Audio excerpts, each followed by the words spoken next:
Alright guys, so first things first, you're going to need some wig clips, and I totally recommend buying them online because in beauty supply stores they're just way too expensive. And the next thing you're going to be needing is some sewing needles. So they don't have to be the curved ones like these, just any type of sewing needle. And of course, to sew it all together, you're going to need some thread. I just prefer to use weaving thread just to have in case I need to sew anything into my hair, but you can also use regular string if that's all you have. And then last but not least, of course, you need some kinky curly wefted hair. And I got this from AliExpress from YVONNE Hair Company. Alright, so the first thing I'm going to do is just take the hair and kind of just measure the pieces that I'm going to cut, so then when I do make the clip-ins, they can fit on my head properly.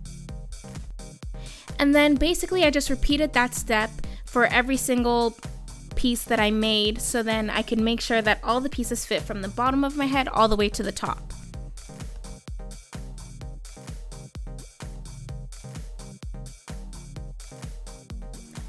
Alright, so as you can see, all the different pieces are different lengths, customized to fit my big head, and in total there are 10 different clip-ins, and I have these little pieces to clip into the front that I cut up on the side. So I have 10 different pieces that I will be putting in.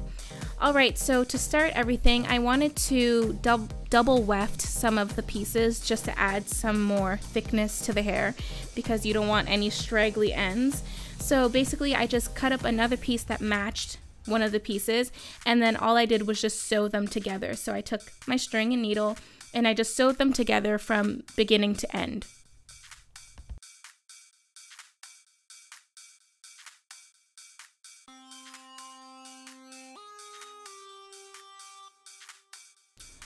And then I went ahead and I double wefted a couple more pieces in the whole bunch because I didn't want everything to be double wefted because I will be clipping these in with my hair.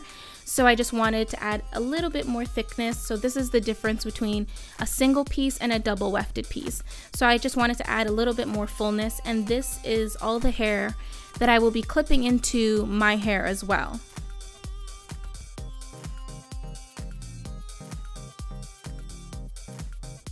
Alright, so last but not least, I will be showing you guys how to sew on the clips. So you just take your wig clip and make sure you unsnap it so you can see which side needs to be facing outwards, because you do not want to sew this backwards or you'll be so frustrated after everything. So make sure the part that sticks out is facing the outside.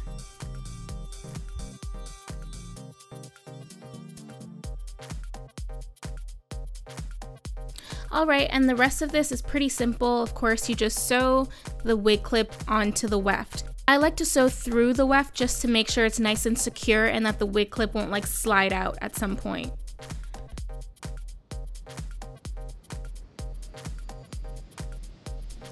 Alright, so here are all the clips. For the shorter ones, I use 2 clips. For the longer ones, I use 3 clips. And for the longest one, I put in 4 clips just to make sure it really stays in. And then for my single pieces, I either use 1 clip or 2 clips. So it's totally up to you. And those are all the clip-ins for my whole head. So I will show you guys what it looked like when I tried them on. Unfortunately, the twist out was a complete fail, but the hair itself is very beautiful, and I will show you guys the results anyways. Just so you guys know, the problem that I had with this twist out is the fact that I put these perm rods at the ends, and although they did add a certain curl to it, it just wasn't the right curl for these extensions. And you'll see that in like a couple seconds, but I will be coming out with a full review on the hair because I really do think it's a good purchase. So I will show you guys a picture at the end of what this hair looks like when it's just like a wash and go, which is what I recommend because I just didn't like the way this hair twisted out. I just thought the ends looked a little too stretched, which was because of the bigger perm rods that I put on the ends, so it kind of gave it more of like a straggly look, which was completely my mistake. But I will show you guys how it looks when I took it all out. Alright, so this is the final look of that particular twist out, which I don't think was the best because this was my first time using the hair. And this is what it looks like when it's just a wash and go with some product, which I love because it looks full and curly and it didn't have any weird ends. So Alright, so there is a tip for you guys. Do not use big perm rods with this really tight hair. So I hope you enjoyed this tutorial and it taught you that you can save some money when it comes to these curly clip-ins. And please stay tuned for the full review because these pictures do not do it justice. And I will see you guys later. Bye!